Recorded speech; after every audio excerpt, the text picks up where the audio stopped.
कहते हैं चोर जितना भी शातिर हो निशानी छोड़ ही जाता है और एक छोटी सी गलती उसे हवालात पहुंचा देती है। लाहौर के इलाका नौलखा में हुई एक ऐसी ही वारदात। निजी कंपनी के राइडर ने बैंक से 15 लाख कैश निकलवाया। जैसे ही बाहर निकला तो उसे 2 डाकुओं ने लूट लिया। दिन दिहाड़े होने वाली वारदात की इतला पुलिस को मिली तो माहिर तफ्तीशी खोज लगाने पहुंच गए। कुछ फासले पर लगे सीसीटीवी कैमरे में डाकुओं का हुलिया नजर आया।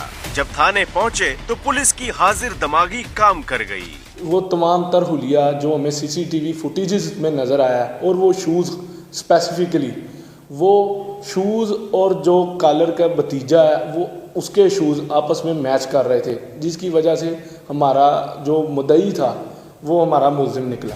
मौसूफ ने भतीजे को साथ मिलाया और वारदात का मंसूबा बनाया, लेकिन अनाड़ी डाकू ये भूल गए कि वारदात के बाद कपड़े और जूते तब्दील करना थे।